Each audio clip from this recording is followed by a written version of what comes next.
En exclusivité, on vous apprend que Disney va racheter Warner, ça veut dire que Iron Man et Batman vont être réunis, Wonder Woman et Captain Marvel, en fait elles sont sœurs, Spider-Man va faire la jonction, les Watchmen vont être là, mais ça va être des bébés. Oh lolo, pas du tout. Je me calme, c'est pas du tout le sujet de la vidéo. En réalité, c'est tout aussi intéressant, mais ça va être à propos de nous, écran large. Bonjour à tous, aujourd'hui on vous retrouve pour une vidéo qui est un peu particulière parce qu'on va la consacrer à une question que vous êtes assez nombreux à nous poser, à savoir comment ça fonctionne économiquement, humainement, techniquement, un média web culturel, un média comme écran large. On va donc vous dire comment est-ce qu'on gagne des sous, comment est-ce qu'on les dépense, pourquoi, bref, vous raconter un peu les coulisses de la rédaction. Avant de vous expliquer comment on gagne de l'argent, on va déjà vous dire quel est l'argent qu'on est obligé de dépenser. Et la première dépense d'un média comme écran large, c'est nous. Commençons déjà par l'évidence, derrière toutes les vidéos que vous regardez, derrière tous les commentaires que vous lisez de la part de l'équipe, derrière tous les articles évidemment, il y a des gens.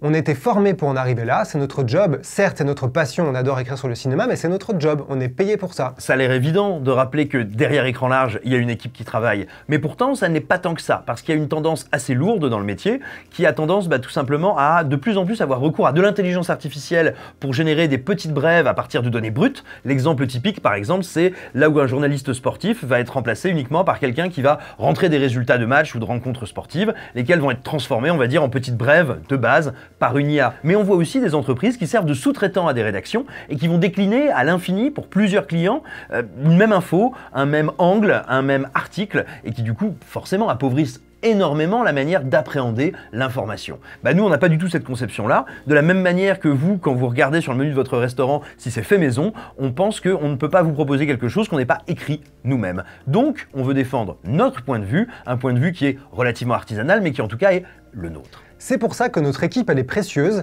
et que même si c'est pas forcément toujours le cas dans la presse hexagonale, on essaie d'avoir le maximum de diversité dans les parcours, dans les profils, dans les âges. Certains dans l'équipe viennent de fac, d'autres d'écoles de cinéma, certains de journalisme. Il y a des hommes, des femmes, des homos, des hétéros, il y a des gens gentils, des gens méchants, c'est pas toujours les mêmes d'ailleurs. Et ça fait aussi qu'on n'est pas un groupe homogène d'un point de vue social, socio-culturel, et ça aussi ça fait qu'on est une assez belle équipe. Malgré la crise, beaucoup de médias ont décidé de ne pas réduire la voilure, de ne pas ralentir leur activité, considérant que c'était au contraire un moment extrêmement important pour essayer de capter de nouveaux lecteurs, d'agrandir leur audience, et nous on a fait la même chose. Ça fait un moment maintenant que vous êtes nombreux à nous dire que vous aimeriez qu'on produise plus de vidéos. Et donc très logiquement, on s'est dit que le travail qu'on fournissait pour faire des critiques, des dossiers, des papiers de fond à l'écrit, on pouvait aussi, en l'adaptant un petit peu, l'amener vers de la vidéo et sans doute intéresser et toucher de nouveaux lecteurs, de nouveaux spectateurs qui ne connaissaient pas écran large et à qui on pourrait proposer notre vision du cinoche. Maintenant, ça occupe l'équivalent de 2 temps plein dont lui, qui s'appelle Maximin derrière la caméra, mais ça prend beaucoup d'énergie, beaucoup de temps et beaucoup d'argent dans l'équipe écran large. Et c'est un vrai risque, c'est un vrai pari, parce que comme vous avez dû entendre plein de youtubeurs le dire, c'est pas avec YouTube qu'on gagne de l'argent. Parce que tout simplement c'est très compliqué de monétiser les vidéos, que YouTube étant dans une situation de quasi-monopole, il les monétise évidemment au plus bas. Donc pour nous, si vous voulez, on ne compte pas et on ne pourra pas gagner d'argent avec YouTube. Et puis si vous me croyez pas, allez écouter l'album de Squeezie, c'est l'album de quelqu'un qui a faim. Dans une entreprise, il y a aussi d'autres dépenses, à part les salaires des gens. Il y a les loyers, l'électricité, le superbe matos pour filmer, ce superbe canapé bleu que nous aimons. Il y a aussi tout ce qui est de l'ordre de la technique, on incite, donc très souvent il y a des problèmes, on s'énerve, on gueule parce qu'il y a des problèmes. Donc il y a plein de mises à jour, de corrections, bref, tout pour nous permettre d'écrire ces superbes articles que vous détestez. Il y a tous les consommables qui vont des stylos à la machine à café, à la cocaïne, enfin bref, à tous ces trucs qu'on consomme en quantité très importante pour avoir la pêche, et tout simplement ça fait un gros poste de dépense en plus. On en arrive au fond du sujet, comment est-ce qu'on paye tout ça?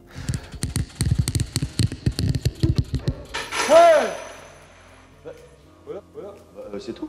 C'est la publicité qui est le nerf de la guerre, qui est l'alpha et l'oméga, puisque 99% des revenus d'écran large viennent de la publicité. La publicité, c'est 2 types de publicité en réalité.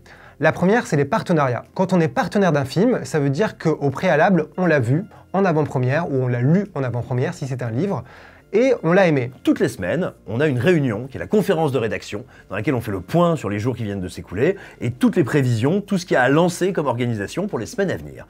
Eh bien, il y a un moment dans cette conférence où on est face à notre fière commerciale, Léna, et on lui dit écoute Léna, voici les livres, les films, les séries qu'on a collectivement appréciés ou dont un rédacteur est complètement dingue. Et donc maintenant, Léna, tu vas prendre ta petite valise et puis tes armes à feu et tu vas aller voir le distributeur de cette œuvre pour lui dire on veut être partenaire, donne-nous du pognon. Elle fait vraiment comme ça. C'est pour ça qu'on fait peu de partenariats. Si le distributeur ne nous en veut pas parce qu'on a détesté un de ses autres films, ça arrive parfois, mais bon, c'est un autre sujet, on se retrouve partenaire du film, et ça, c'est une petite rentrée d'argent qui est assez limitée, mais qui est quand même très précieuse pour Écran Large. Nous, ce qu'on met en jeu dans le cadre d'un partenariat, ça n'est donc pas notre opinion, qui est préalable à la discussion autour de ce partenariat, c'est bien la visibilité de ce qu'on va publier sur le site et sur nos réseaux sociaux, et le temps qu'on va accorder à cette visibilité. Et ça, c'est une pratique qui, pour le coup, est commune à peu près toute la presse, que ce soit de l'écrit, du web, de la radio, de la télé. Quand vous voyez le film France Inter, le film Europe 1, le film Le Monde, que sais-je, il y en a quantité, c'est une pratique qui est effectivement très courante. Néanmoins, il y a deux petites contraintes ou disons limites à ces partenariats. La première, c'est que déjà dans le secteur culturel, il n'y a pas des budgets énormes, et surtout la deuxième, c'est qu'on n'aime rien. Et si on vous en parle aussi tranquillement, c'est parce que tout simplement, on est littéralement très fiers des partenariats qu'on a fait. On n'a pas fait n'importe lesquels. Ces derniers mois, on a fait Ip Man 4, on a fait Relique, on a fait Little Joe, on a fait Seules les bêtes, on a fait Inunaki, on a fait Exit, on a fait Vivarium. Bref, des films qui sont quand même considérés comme des petits films avec des budgets qui sont restreints. On est très content de ça, mais ça reste quand même des rentrées d'argent qui sont assez limitées. Et ça amène à un autre point. Non, on n'est pas payé par Disney ou Netflix pour dire ce qu'on pense d'eux. Dites-vous tout simplement que les grosses majors, et en général les gros blockbusters, ne sont absolument pas intéressés à l'idée de se lier à des médias critiques. Pour une raison toute bête, c'est que quand bien même serait publié un texte positif sur leur film, un média critique par définition, c'est un média qui passe son temps à cliver. Or, ces films, ces productions, ces distributeurs et ces producteurs cherchent absolument à toucher le grand public et donc à ne pas du tout cliver. Il est beaucoup plus intéressant pour eux de se lier à des médias généralistes qui ne vont pas être spécialisés dans la culture ou dans le cinéma, parce qu'ils ont une audience bien plus large que la nôtre, et tout simplement parce qu'ils ne vont pas cliver de la même manière ou dans les mêmes secteurs. En tout cas, si ça peut vous rassurer, quand on dit qu'un Marvel est vachement bien, c'est qu'on le pense sincèrement, et quand on dit qu'un Marvel est vachement nul, c'est juste qu'on a revu Ant-Man 2 ou Black Panther. L'autre type de publicité qu'on a sur Écran Large et qui est très importante, beaucoup plus importante que les partenariats en termes de revenus, c'est ce qu'on appelle le display. Concrètement, de votre côté de l'écran, le display, c'est ces bandeaux, ces pop-up qui arrivent pour vous vendre une voiture, un slip, un voyage. Et comme c'est super chiant à expliquer, heureusement, on a tiré au sort et c'est Simon qui explique. Un petit point sur leur fonctionnement, qui est très peu connu du public et qui est d'ailleurs rarement abordé dans les médias. Il faut savoir que sur le web, l'essentiel de ces publicités sont automatisées. Vraiment. C'est-à-dire que nous, on travaille avec des régies publicitaires qui elles-mêmes travaillent avec des instances qui, en gros, de manière automatique, en permanence, 24 heures sur 24, véritablement en temps réel, en fait, font des cotations, estiment la valeur des encarts selon les pages internet, à quel point elles sont visitées, l'audience qui est la leur. Elles estiment leur valeur en direct et en face, il y a d'autres agences de cotation qui font la même chose pour les annonceurs, pour les publicitaires qui veulent placer des pubs. Et donc, à ce niveau-là, c'est littéralement des algorithmes qui automatiquement vont dire « Oh, le meilleur prix pour cet annonceur, c'est d'aller sur ce site-là, sur telle page-là ». Ce qui fait qu'on a, nous, un contrôle très relatif, en fait, sur ces publicités. On a un rapport, bien sûr, avec l'entité commerciale qui vient les placer chez nous, mais tout ça se fait à une vitesse qui est très très supérieure à ce qu'on peut gérer, et c'est devenu un marché très spécial qui est très largement automatisé. Pour faire très simple, ce sont des enchères qui sont faites sur votre attention et votre porte-monnaie, ce qui veut dire que si actuellement à côté de la vidéo, vous avez une publicité pour une crème anti-hémorroïde avec en cadeau le DVD de Justice League, c'est pas de notre faute, c'est plutôt de la vôtre. Ce qui est dramatique là-dedans et ce qui est triste et la réalité, c'est que ça rapporte de moins en moins. C'est en grande partie à cause de Facebook et Google qui représentent à eux seuls 80%. Ce sont des monstres, ils imposent leurs lois. Si on ne respecte pas les règles du jeu imposées par ces multinationales, on est tout simplement mis sur la touche. Ce sont eux qui sont véritablement des énormes tuyaux à pub et qui donc ne laissent que des miettes à tous les autres acteurs. Mais il se passe donc qu'il y a une situation paradoxale, c'est que nos audiences sont en croissance continue et en croissance maintenant rapide depuis quelques mois.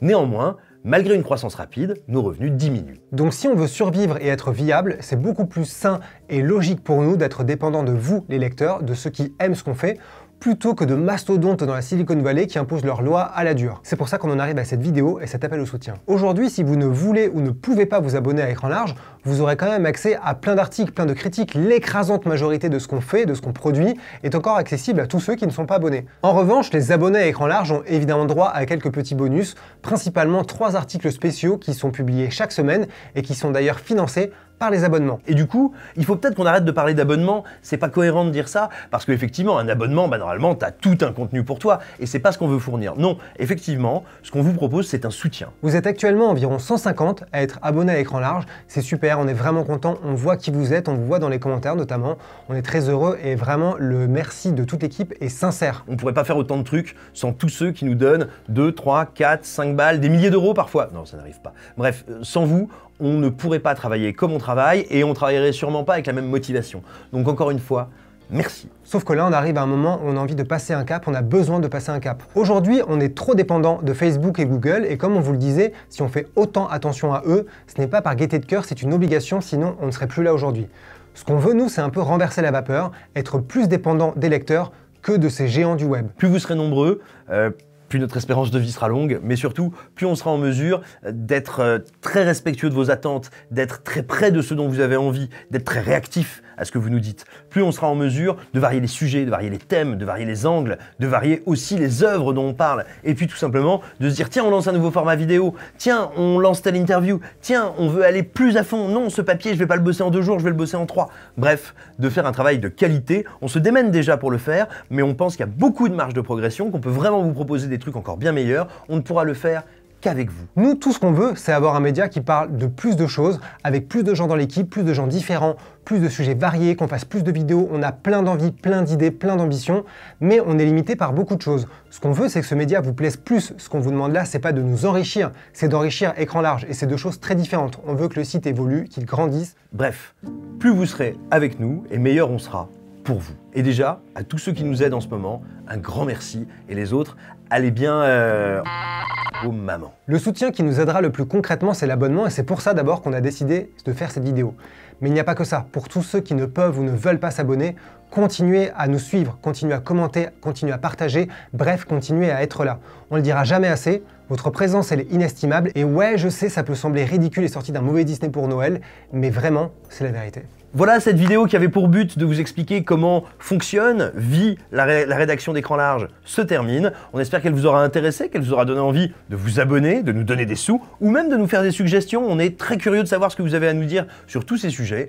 On vous embrasse, on pense bien à vous, prenez bien soin de vous pendant que nous on prend soin de vos mamans, mais aussi de vos papas.